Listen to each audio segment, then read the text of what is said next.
Hey everyone, welcome back to another week of the Triple Play. It is Halloween, and it has been a spooky nightmare of a day, you could say. What a Monday it has been for the very last day in October. This is your host, Danielle Whaley. Today I'm joined once again by Jonathan Johnson, and now we have Dalton King on the podcast with us. Dalton, do you want to introduce yourself? Hey guys, my name is Dalton. I'm along with these guys, I work at TNJ, and I'm an assistant editor this year, leader of the basketball section, so that's about to get started. I know I'm really excited about that, at least. I don't know about anybody else, but so that's who I am. I'm really excited to be here with you guys and look forward to the Triple Play podcast. Yeah, it's perfect having you on the show this week since Tennessee basketball is going to be starting up this Thursday against Slippery Rock. That is going to be quite the matchup. I'm very excited, but we'll talk about that with a quick mention at the end of the show. But let's just talk about the big news on Rocky Top with football. Before we go to the news that broke this morning, let's do a little recap of where the weekend brought us. So Tennessee suffered its third straight loss on Saturday, losing to South Carolina 24-21 down in Columbia. This was the Vols' first loss to the Gamecocks since 2012. And one thing I noticed whenever I was looking at the history between these two teams the past few days, the last few games between these two teams have been single digit deficits. That's been really interesting. It has been quite the rivalry. So we could spend time breaking down all of the stats from this game because it was a brutal game, to say the least. But let's bypass all of that for now and talk about the glaring issue with this game, which was the problems that Tennessee was having, because there were a lot of them in this game. So which facet of the game do you think caused the biggest problem for Tennessee? I'm gonna have to go with the quarterback play. Dobbs had a really rough game against Alabama, but I think this was probably his worst game as a ball. 12 of 26, 161 yards, one touchdown, 2 interceptions, 46.2 completion percentage. It was not a good game for him, and it was kind of twofold. He made some really bad mistakes himself, but also I'm gonna put a little blame on his. On the game plan that was given to him. It was not a good offensive game plan. Again, I feel like we were conservative to start the game. They've done that a lot this year, and I'm going to put the onus on the quarterback for having a huge part in why we lost Saturday. Yeah, I would have to agree. I think that's all. Whenever you look at a bad loss, you look to coaching first and then the quarterback play. But like you said, game plan and quarterback play, like whenever those two are bad, never goes well. So yeah, talk about Dobbs' stats. They were just bad. Didn't complete a lot of passes. That QBR, that 11.3 QBR it's a nightmare. Yeah, it's fantastic. No, but and then he also lost a fumble, which Dobbs has lost fumbles. He's the first SEC quarterback to throw an interception in every single game this year, which is just really disappointing. On Tennessee's end. So yeah, while there were a lot of problems with the coaching staff, I think execution is a big part. Like even if the game plan's bad, if you don't execute even a bad game plan, it's going to be even worse. So yeah, I would say a lot of the fault for that game lies with Dobbs. Yeah, I think overall this was one of the sloppiest performances I've seen from this offense all season. And it's not something you want to be saying about offense whenever you're in week 9 of your season. Everything should be fixed by this point, but it looks like Tennessee is just still struggling to find where they should be at. It has not been pretty for Tennessee, to say the least, and the game plan I should say was very just unorganized, and it should not be organized against a South Carolina team. It shouldn't be this unorganized against any team, but against South Carolina, whenever you're taking on a coach like Will Muschamp, who is still undefeated against Tennessee, Tennessee was needing to have just the correct game plan. They should know what to expect from a Will Muschamp team by this point. Granted, he is with a different team, but Tennessee still should have been more prepared for this, and I don't think they were. The 3 turnovers were huge for Tennessee in this game, having those against them, and the 2 glaring interceptions. It was a brutal game for Tennessee. It did not look great, despite them trying to make the push at the end for the comeback, which has been the storyline for Tennessee this season is, Tennessee's a second-half team. It's fine. You shouldn't be a second-half team in week 9 of the season. You should be dominating in all aspects of the game. I will say one bright side is that John Kelly ran the ball super well. Yes. Averaged 6.7 yards per carry. So he's, aside from Kamara's Texas A&M game, I would say that's the best rushing performance the Vols have seen all season, just as far as being efficient. Definitely. And then you look at coaching and that decision to kick the 58-yard field goal at the end of the game. you've already won a game on a Hail Mary earlier in the season. Like, if anybody would have confidence in throwing a Hail Mary, you would think it would be a team that's already done it. And yet they threw their kicker out there for a 58-yard field goal. I mean, I can't think of one college football kicker that I would rely on to kick a 58-yarder. So yeah, I mean, that's pretty much unheard of in college football. It's unheard of in football in general almost. You don't see that happening every day in the NFL either. So, I mean, the 58-yarder was a little excessive, I guess you could say, especially for this Tennessee team who, like you just said, Dalton, I mean, they've gone for a Hail Mary before, but it kind of seems like a total Tennessee move at this point of the season. Yeah, of course. Like, why just wouldn't you throw away the game at the end? Right, but, you guys also mentioned, especially Dalton, with the coaching mishaps in this game, and a lot of people are saying that Butch Jones should be on the hot seat after not just this loss, but taking 3 straight losses in a row. Do you guys agree that he should be on the hot seat, or should it be a different member of the coaching staff? I do think it should be a different member of the coaching staff. And I didn't think necessarily Butch should be on the hot seat after the loss Saturday, but in the last couple of days, with everything that's happened with the program, you got to keep in mind this is a 5-3 team, a team that's 2 games above 500 with it's a slim but outside chance of still making the SEC championship. And all this stuff is happening. We've got 2 5-stars transfer away. There's dissension. It sounds like there's dissension within the team, and I wouldn't say Butch was on the hot seat with the losing, but I would say it's more of what's going on within the program would kind of put some heat on him, I would say right now. But performance-wise, I get Mike DeBoer was Butch Jones' mentor as a football coach, but the stats are there. He just is not working out as Tennessee Dolphins coordinator. The offense has regressed since the beginning of the season, and regressed over the last couple of years. And I just think he doesn't need to be here next year, and they need to make a change. I mean, I would even say Butch Jones should be on the hot seat. I mean, I'm going to have to try to reserve myself not to freak out on this. No, but I mean, seeing like another coaching hire kind of like lackluster, like people weren't super excited about Butch, but he said all the right stuff, built a program. Now I think he's I think I said this after the game, that he's kind of like reached his peak at Tennessee. I think that's kind of evident with the DeBoer thing. Yeah, I mean, like, as a mentor, like, I mean, obviously, and if that was, like, if DeBoer's play calling was going nicely, it would have been an awesome hire. But, like, I mean, I could see hiring somebody as, like, a favor onto your staff, maybe as, like, some kind of assistant. But offensive coordinator, I mean, you're putting a lot of trust. You put a lot of trust in his play calling abilities. And, DeBoer was a few years removed from a major coaching job, quite a few years from an offensive play calling job. So, yeah, I mean, I think Butch Jones is, and like you said, you look at the players transferring, he doesn't really have control of the program right now. And in a program that's supposed to be competing for the SEC, it's not a good sign. Like, you didn't see Nick Saban as he's building Alabama, like, losing the wheels off his train, right, on the way to his first, I guess, contender-like season. So it's just been kind of typical of Tennessee football to see kind of the wheels come off. But no, I mean, I think Butch Jones is mainly responsible for that. I mean, yeah, I think the board should go regardless if Butch stays or not. But I think the athletic program at least has to evaluate the job he's done this year, because it's been pretty lackluster, I think. Yeah, I think this season in terms of coaching has been one of the most interesting seasons Tennessee has seen in a while. You start off the season, everyone is just so pro Butch, and then you get to the open week and people are already questioning it. I mean, the first 2 losses against A&M and Alabama heading into the open week, I think that really started making people question the state of the program, but those were also the losses that people were expecting. So I think losing to South Carolina the way they did, I think that's really just putting the big question mark on Butch's back at this point. But, with Mike DeBoer, he's just – I'm shocked that he still had a job here at UT going into this season. Last year was brutal in terms of offensive play. So I agree with both of you. I think he should be gone regardless. I don't really see how I don't want to say this seems really blunt, but I don't see how he's really overall helping the team at this point with the offense, because we're seeing the same problems. There's no improvement on the offense. There will be little glimmers of hope, but then that's it. So I think at this point, there's just a lot of question marks with this coaching staff.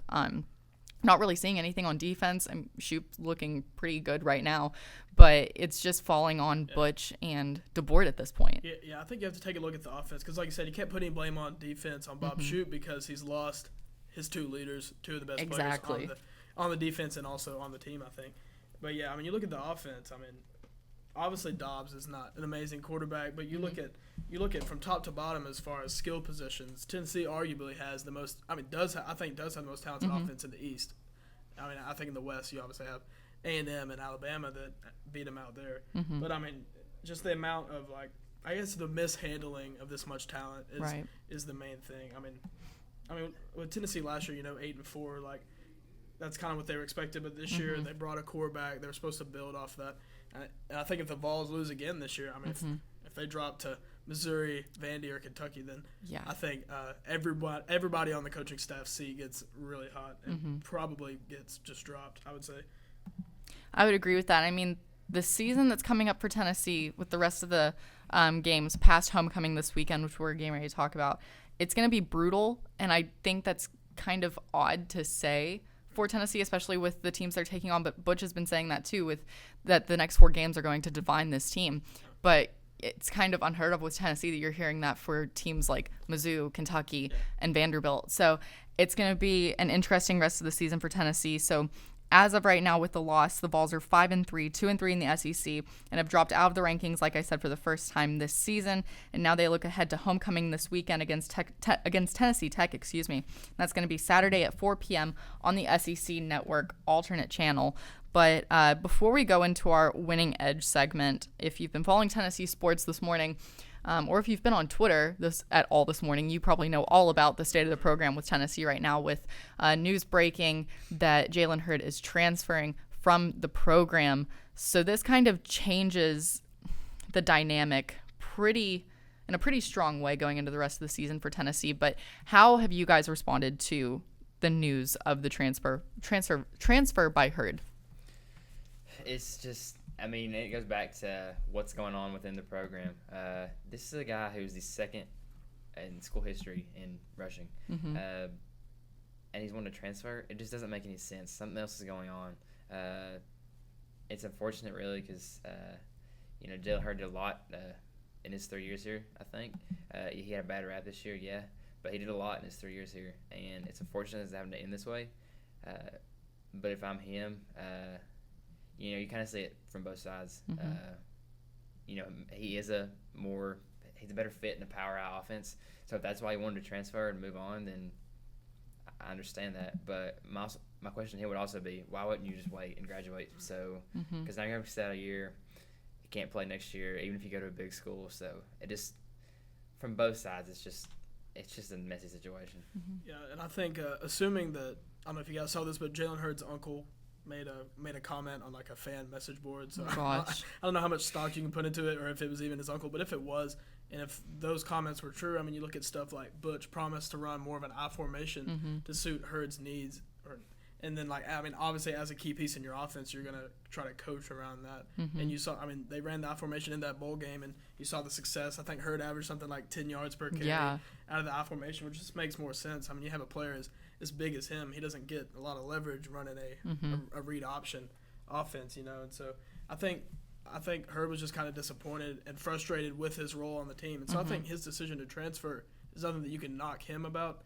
And like you said, with him with his situation, he's a junior transferring out right now. You lose a year of eligibility sitting out, so it doesn't really make a lot of sense. But I think it's just a fruit of, like you said, the program and him being disappointed in his role, which, like I said, you can't blame him for, because he's kind of been mistreated, if you want to look at it that way. So. And I think this season, too, this has been one of the biggest years in terms of rushing that Tennessee has seen in a long time, because you have running backs out there that are all really strong. I mean, Kamara hasn't played in a few weeks because of his injury, but, you have John Kelly, who's really just coming up the rankings for Tennessee in terms of rushing. So it makes you wonder if DeBoard is DeBoard and the rest of the coaching staff are trying to change the way that they look at the rushing game so that they can utilize all players that they have at this point.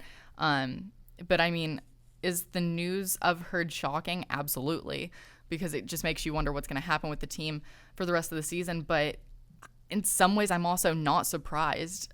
I kind of expected something like this to happen, because it's just how Tennessee football is. There's going to be major shakeups at this point of the season. But, it's kind of odd for it to be happening.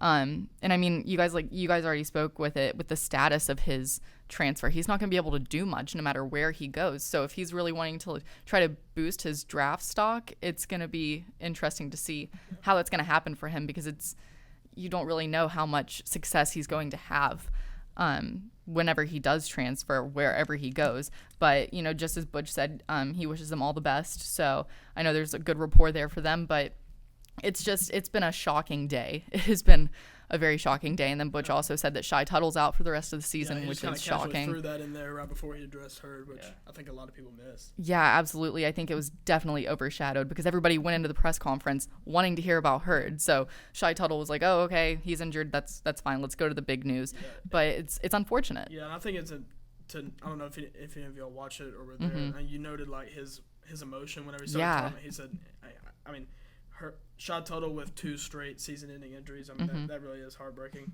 And that, I think it takes the defensive line down to 2 scholarship players. Just 2. It's going to be difficult to stop the run the rest of the way. I know the competition is a little bit not as hard as we faced this year, but it's going to be tough down to just 2 scholarship guys. Yeah, it's going to be brutal on both sides of the ball heading into the rest of the season. So let's go ahead and move into our winning edge, because I think this fits in perfectly with our conversation. But looking at the state of the team going forward, especially now that Tuttle is now out for the rest of the season, so that adds to the injuries. And now with Hurd transferring, what changes do the Vols need to make if they don't want the rest of the season to be one that could come back and haunt them? It needs to be a leadership change, first and foremost. The talent is not a question with this team. We've known that since the beginning of the season. But it's a leadership that needs to change. The seniors got to step up, and the leaders got to step up and start making plays. And the offense it's a lot of it's on the offense at this point too. The defense is doing the best they can with all the injuries, and doing fairly well. But it's all up to the offense at this point. If the offense can start clicking again, you'll see this Tennessee team probably win out. If not, well, who knows? Yeah, definitely. I think it's important to look at these few games that are coming. Yeah, like you said, they're not as strong as competition, but just to finish the season strong in general, they're going to have to be much more aggressive. So I think obviously we talked about coaching. It lies there first, but like you said about leadership, I think the team lacked totally lacked energy against South Carolina. I agree. And if you're coming off a bye week, you're rested. I'm sure the guys are still tired, obviously. But coming off, you have I would even go to say an easy opportunity to finish strong. I think you would, but I don't know if they've lost motivation due to not feeling as confident after 2 straight losses. But like you said, they were expected losses. So I think this loss, if they're not careful, they can really slip more.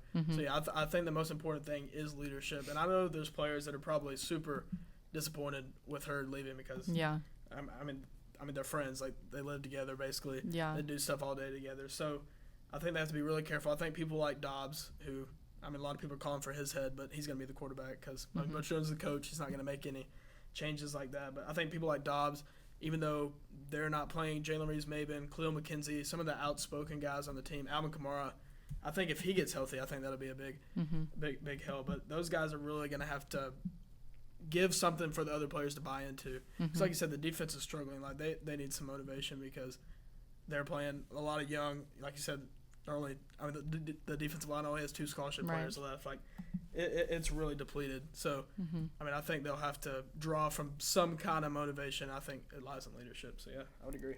Yeah, I think leadership is crucial. And with that leadership, you can't just expect one side of the ball to be on the field at all times. Defense has to catch a breath at some point because this has been a brutal season for the defense.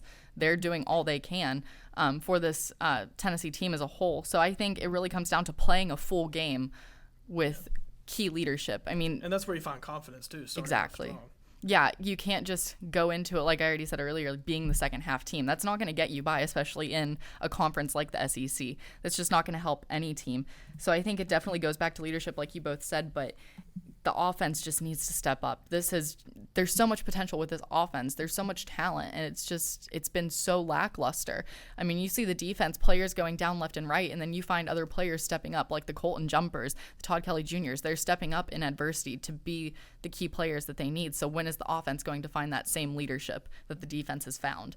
I think that's the main question mark that's really facing the Tennessee team, aside from coaching, because the coaching leadership is a whole nother story we could go into for a whole nother podcast. But it's just, I definitely agree with you guys. Leadership is the key thing for Tennessee right now, and that offensive leadership is where the wheels really need to get turning at this point if they want to win out for the rest of the SEC. So looking at the SEC teams that are in the AP poll this week, we're going to move over to SEC action. There's 5 teams in there right now. Alabama at number 1, Texas A&M at number 7, Florida at number 10, 11, you'll find Auburn there, and then at number 15 is LSU. So like we already said, Tennessee fell out from the number 18 spot where they were last week, so now they're just not in the rankings for the first time this season. So that's been pretty impressive for Tennessee, but they're going to have to find a way to get back into the rankings if that's even possible at this point. But looking around the SEC this weekend, what game stood out to you the most? I'm going to go with Auburn, Ole Miss. This Auburn team's for real. And they might pose a challenge to Alabama at the end of the season. We'll see. But I was kind of watching that game, to see, because Auburn just absolutely destroyed Arkansas last week. And we don't know how good Arkansas is, but Auburn really impressed me Saturday night against Ole Miss. And I honestly, if they can win out and beat Alabama, they're in the SEC championship game. So I was impressed with Auburn. Absolutely, yeah. I would say Auburn as well. I mean, you look at their schedule, they lost to Clemson beginning of the season. Very reasonable loss. One of the best teams in the country. Texas A&M in week 3. And then from there, they've won out against, LSU was kind of down in the dumps there in that game. And then, but, ever since then, it's just only been dominance from there. And you look at their running game, I think Auburn last year kind of relied too much on some pretty bad quarterback play. And now this year they're running all over everybody. That's something I know Danielle noted in her Around the SEC article. You should read it. It's on TNJN. But, yeah, she talked about Kyle Petaway. He set a career high 2 weeks in a row now. And, he ran for over 200 yards Saturday, right? So, that's a team that's found their identity and are rolling with it. And I think that's really important, especially closing out. And they do have a tough schedule. Auburn does have Georgia left, which I think Georgia's a huge wild card, but I also think that they can stick with Auburn as well. But then, like you said, Alabama to close the season. Auburn really has nothing to lose. They started the season 1-2, but now they're undefeated. Like you said, if they run the table, they're in the SEC championship, which would really throw a wrench in the college football playoff stuff. But yeah, no, I think Auburn's definitely been the most impressive team aside from LSU. But LSU was off last week, so. Right. I was looking at that game too, but the one that stood out to me the most, and I feel like most people wouldn't pick this to be the game that stood out, but for me it was Kentucky and Mizzou. I know that seems like a really weird toss-up, but these are 2 teams that Tennessee is going to be taking on soon. But this game could also be a game changer for the SEC East. I'm just going to throw that out there, make it known. Which is sad. It's so sad. But Kentucky is good. Their record allegedly their record at this point may not say it. They're 5-3 overall, 4-2 in the SEC, but they're second in the SEC East right now. They mean business, and it's because of their running game. And in this game, it really showed. Both teams, a lot of people joked about this matchup going into this weekend, but Kentucky really proved that they're here and that they're real. And it's not just about basketball in Lexington. I think everyone knows that. It's also about baseball, but that's another story. But they looked good this weekend. Rushing was great, like I said. It was a solid win for Kentucky, and it was a record day for their rushing game because Benny Snell Jr. had 192 yards, and Stanley Boom Williams, he had 182 yards. But this was the first time in Kentucky history that 2 running backs ran for at least 175 yards apiece in a conference game. Crazy. That's huge for Kentucky. I think looking ahead at their season, they still have to take on Georgia this coming weekend, and then they'll travel to Tennessee, and then they finish off the season with Austin Peay and Louisville. So they have a pretty full schedule ahead of them, but Kentucky's good, and I think this game helped them to prove that they are in the SEC East and they can be contenders. I will say, Kentucky, obviously, I would say has one of the weakest schedules this far. Right. Georgia and Tennessee will be kind of a battle for them. So I think the record, second in the SEC East this late in the season is like you said, unheard of Kentucky. Right. And I think Georgia's a very manageable game, and honestly, they could beat Tennessee. If Tennessee doesn't that aggressive leadership we were talking about, if Tennessee doesn't take that and then end up just coming out flat against Kentucky. Mm-hmm. Kentucky can literally run over them, as we've seen. Right. And just want to do a quick note: the fact that Stanley Williams gets to have the name Stanley and the nickname Boom is just not fair because exactly those are two of the coolest names in the world. So yeah, and that's I mean, not fair. No, Kentucky's known for having good nicknames. If you look at their basketball team, Bam. Bam, You got come Boom on, and Bam. yeah, Not it's fair. just ridiculous. But this Kentucky team, I mean, we've seen looking ahead for Tennessee. They've struggled this season with a rush defense. Going against the rushing game. So if JoJo Kemp is back for Kentucky, come 2 weeks from now, I mean, Kentucky's going to have 3 running backs they can just be using. I mean, I think that's a common term, a stable of running backs, but Kentucky literally has that, which is awesome. And talking about Butch Jones being on the hot seat, I mean, Mark Stoops was on the hot seat. Yeah. And I think has coached his way out of that with just running the ball. So right. I mean, he's really gotten things together for Kentucky. yeah, And it's impressive. with Tennessee on Tennessee's end, we've seen in years past with Derek Dooley, at Tennessee losing to Kentucky and Vanderbilt is a fireable offense. Maybe not going that far just yet, but imagine if Tennessee loses to both those teams. Yeah, he's right. I mean, what happens then? Because you just don't lose to those teams like Tennessee. Right. So Tennessee's gonna have to watch out for Kentucky. I agree. So for the quick take, before we move on to talking about more of NCAA football, just real quick, which teams, since we're getting closer to the end of the season, it's the beginning of November at this point, which teams do you see making it to Atlanta? Real quick. I see Florida, Alabama, but actually seeing this happening, I see Florida losing to Arkansas and to LSU, which would give Tennessee an opportunity to be in the championship game, but Tennessee loses at Vanderbilt to close out the season. Bold. And Nice. does not Not get nice, there. but Not Tennessee fans, but yeah. Right. But hey, it's reality. I'm gonna have a really stupid hot take. I'm not much for hot takes, but in the West, I think the West is much more open than we think it is. The Alabama, obviously Alabama is the best team in college football, but I mean they have a tough schedule to close, and you have LSU and Auburn. But I don't know why I'm saying this right now, but I think LSU is going to run the table and win the West. Wow.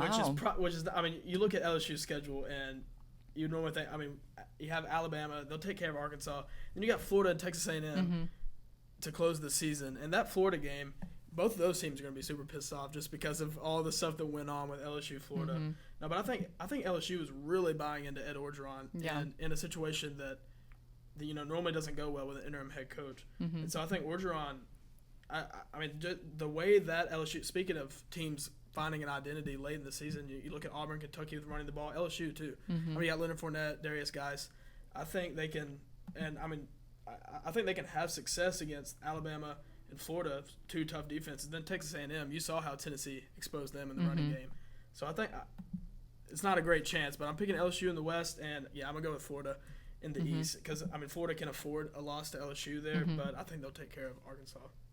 Yeah, I've been looking at LSU. I'm almost convinced on LSU making it. I mean, I'm convinced with them. Ed Orgeron, he's doing something. I don't know what he's doing. He's great. Fantastic. But I'm going to stick with Alabama in the West. In terms of the East, it's such a toss-up right now.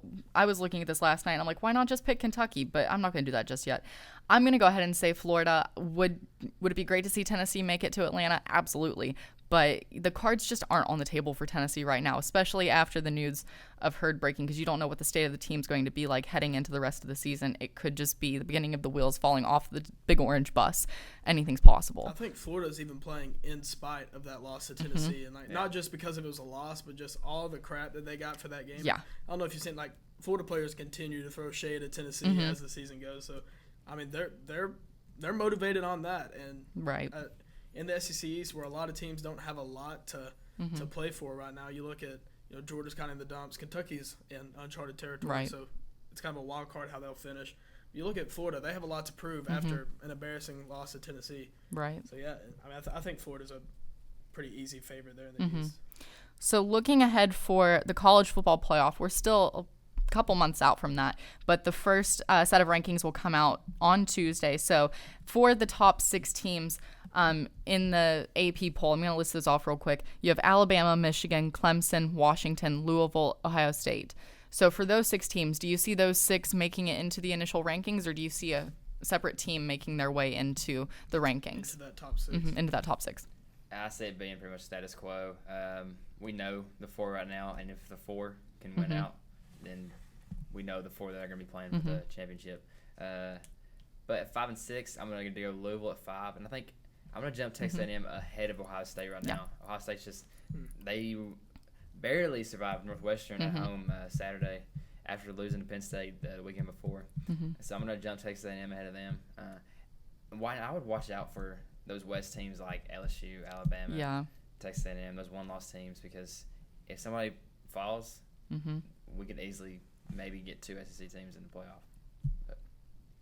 Or in like worst case scenario, you look at Michigan, Clemson, Washington. Say they win out, Louisville wins out. You might get 2 ACC teams in the playoff. But I would have to agree with Texas A&M jumping into the top 6.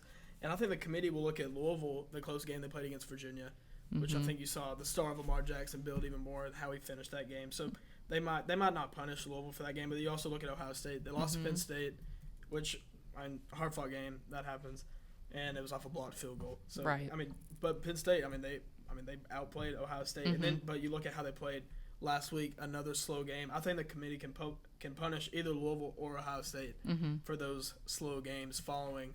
Because Louisville's having to prove a lot after losing to Clemson, even though that honestly, a loss to Clemson at Death Valley early in the season is probably like the best loss you can have on your playoff resume. So I think Louisville's all right there, but I could see A&M jumping either Louisville or Ohio State to get into the top 6. But I think the top 7 is pretty set in stone. Right. I would say I don't see Wisconsin, Nebraska, Florida. No. Yeah, I'm gonna agree. Texas A&M, I see them making it in above Ohio State. I think the committee could really just come down on Ohio State more than Louisville just because of Louisville's loss, like you just said, Dalton. Losing to Clemson in Death Valley, that's like a blessing in disguise almost. Even though it's a crazy place to play in, it is a blessing. So I'm going to say A&M makes it in. But we'll see what happens tomorrow whenever those rankings are revealed for the college football playoff. So real quickly, moving over to the NFL, it's the second week in a row that there's been a tie as an outcome in a game. This is unheard of. It's just been unreal. Last week it was Seahawks and Cardinals. This week it was the Redskins and Bengals. So what are your thoughts on the ties being an outcome in the NFL, and should they change this rule? I think it needs to be changed. And I think, if the NFL needs a model, just look at college football. As simple as that. It works. It's exciting. Looking at Tennessee's game, overtime game against Texas A&M was exciting. It worked. And they just need to look at that. It's been 2 straight weeks of teams that, maybe competing for playoff spots. Now they have a tie on their record. So how's that going to factor in when we come down to playoff time with who gets in and who doesn't? It's going to play a big factor, and especially for teams like Cincinnati and Washington. It needs to be done with basically the winner is decided on a coin toss, basically. So the luck of a draw, it just needs to be done away with and transferred to the college plan. Yeah, and you look at those 2 games that tied, as you saw, Washington, Cincinnati, and then a couple weeks back, Arizona and Seattle. Those, like you said, those are all potential playoff teams. And you look at Arizona and Seattle, they're in the same division. They're 2 of the top teams, or allegedly. Arizona has struggled quite a bit, and Seattle, Russell Wilson is playing maimed. I'm pretty sure every limb of his body is injured somehow. But you look at all those, like a winner needed to emerge from both of those games, right? And not even just because they were an important game, but because it's the NFL. Like people, first of all, people want to see good games, and you gave them a good game, but people want to see a winner. Right? Like you said, coming down the playoff with a tie on your record, that's just I think it's pretty frustrating. And I know I would hope that some players, NFL is very activism led. As most professional sports are. So I think players will start to speak out about that, especially as it's become a common thing. And you don't want to see a team that is inferior and gets to overtime against a team and then just kind of folds and doesn't fight for a win, just tying in football is just, like you said, even though the people in London are used to it in soccer, that was a good analogy, But, yeah, I don't think it has a place in professional sports. It's just, especially football, it's not fair. I definitely agree because, if these players and if these teams are made up of elite players, they need to be playing to their potential and not just playing for a tie. I think in the long term, that just hurts the game. That hurts the sport itself, especially going into, playoffs, like you just said, Dalton. I just think it's kind of unheard of. They definitely should go with the college formatting. It's so weird. It is just luck of the draw. And I think it makes the sport of football a little less enjoyable whenever you're getting into the professional ranks and there's just actual ties that can happen. It's unheard of. I think the rule just needs to change. Maybe the NFLPA will step up and say something because, like you guys said, they are very activist-led. Yeah. So I think it should happen, and it could happen soon. But with the way the NFL is, who knows if we're going to see that rule change happen for a while. Yeah, and you look at the brand of the NFL. I mean, it's already been accused of being, I guess, power hungry at the top, with people making decisions. So if players do start speaking out about it, I think it'll be interesting to see if the NFL actually does listen to them. But you look at, the product of the NFL is hurting just in general. Ratings are down. Yeah. You are in the middle of a World Series and an election, so it's kind of unfair when you look at that. But at the same time, I think the on the field product is also in question as well.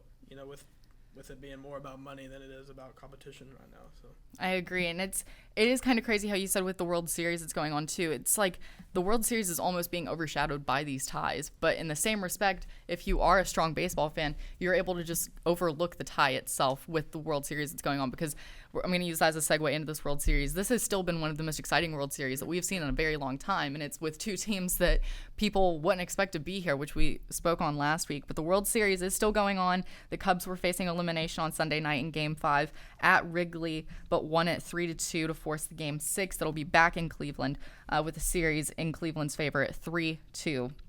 So based on what we've seen so far in the playoffs and in this series, do you guys think that a Game 7 is going to happen?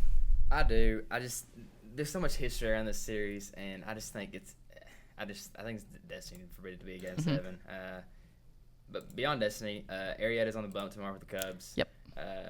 He was lights out early in Game 2, early in the series, and I think he's gonna be lights out again tomorrow. Having Kyle Schwarber back in lineup is huge for the Cubs. His bat has been he was big in Game 1 and Game 2. Right. And I think the Cubs will get the dub tomorrow, and it's going to be set up for an epic Game 7. As a casual sports fan with no real stake in the World Series, I think this has been the most entertaining, interesting World Series I've ever watched. Yeah. Just because the narrative of it. You look at the Indians and the Cubs, both haven't been in the World Series in a long time. One of them being much longer than the other, but I'll leave that up to your interpretation. No, but you look at the Cubs, who have like a superstar lineup, with a lot of big young names, and then you look at the Indians, who they don't have a lot of big names. Francisco Lindor, one of the best young shortstops, and then you have Andrew Miller, one of the best closers, who is being used as a middle reliever because of Terry Francona's strategies, which Joe Maddon stole last night, which was awesome. So I like what you said. Like, the narrative of this is too strong for it not to go to a Game 7, because you look at the way the Cubs played with their backs against the wall. They finally produced some runs, which were coming at a premium for the Cubs for most of this series. And then, there's no way it ends in 6. Like that with these two teams, you have to think with their backs against the wall. Like you said, Kyle Schwarber gets. He's got to be hungry after missing the whole season and after missing his last 3 games because of no DH. Right. So, he pinch hit, but. You look at this. I think, like you said, it's going to be epic. And then the whole 3-1, Warriors blew a 3-1 series lead. I saw somewhere it's like Cleveland fans don't think it's quite funny anymore.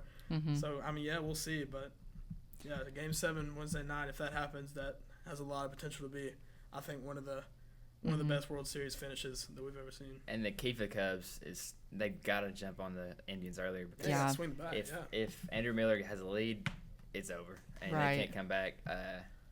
I'm not saying it's impossible, but at this point, it's close to being impossible because he's unhittable. And the Cubs, that's the biggest key. They got to jump on the Indians earlier, and when it gets in the 6th, 7th inning, they got to have the lead.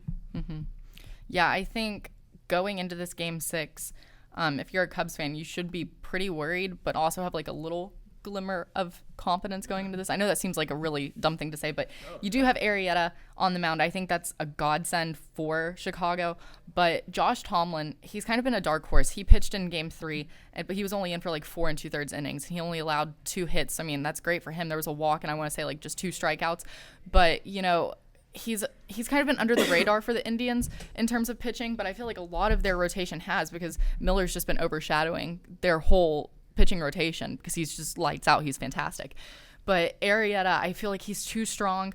I think he could end up performing very well for the Cubs in Cleveland. But Progressive Field, like I said last week, that place is ridiculous to go into and play in. That place is hostile. So I think it's going to be a very interesting matchup. But I think a Game 7 could happen. I'm hoping a Game 7 happens. It's been really fun watching a lot of former Smokies do so well.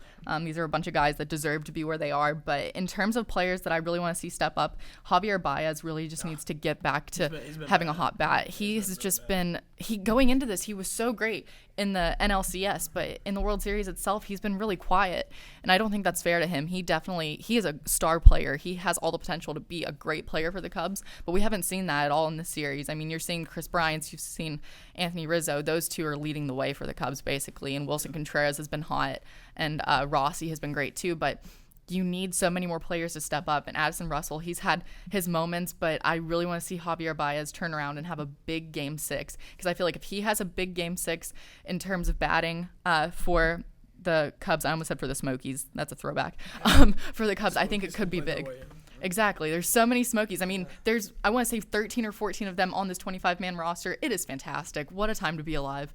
But, this World Series, it has been so much fun. I don't think anybody can be upset no matter what the outcome is, because this is the World Series people dream of. This is what makes baseball fun. This is why everyone loves baseball. Yeah, like I said, you look at the narrative of it. I mean, Cleveland, a city without pro championships, Exactly. is about to get 2 in a row potentially. Right. Chicago won. I mean, they haven't won a World Series since 1908. The longest streak. They have the White Sox, though. Yeah, well, yeah. That's another team, though. Yeah. As far as the Cubs, Exactly. which I feel like have won the majority of hearts over in Chicago. Yeah. But I even saw Chance the Rapper, avid White Sox hat wearer at an NBA game wearing a Cubs toboggan. So that was weird. Right. He might have reversed the curse right there. Yeah. Maybe. Who knows? Just a thought. Yeah, that's always an option. But it's been an interesting World Series. So hopefully we can see a Game 7. I feel like it has to go into a Game 7. That's the only way to go. A Game 7 with the boys from Wrigley winning it. That's the ideal storyline right now. I think that's the biggest World Series in recent memory. Agreed.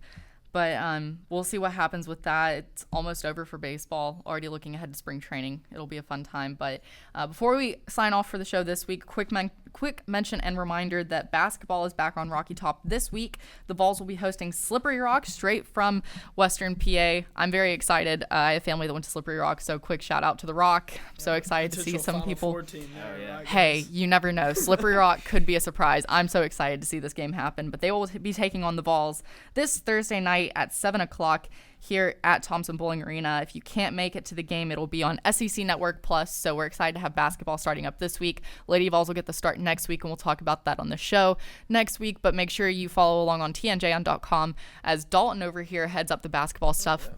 On the website. A lot of good stuff. Yeah, there's going to be a lot of stuff. There's already been a lot of previews going down for SEC teams, so make sure you're checking that out.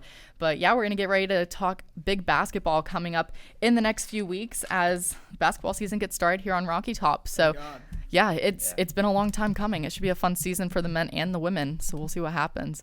But thank you for joining us on this very packed Halloween show. It has been full of tricks and treats. Mainly tricks that could hopefully turn into treats. We'll see what happens. Maybe. But thanks for joining us this week. We'll see you next week right here on the Triple Play Podcast.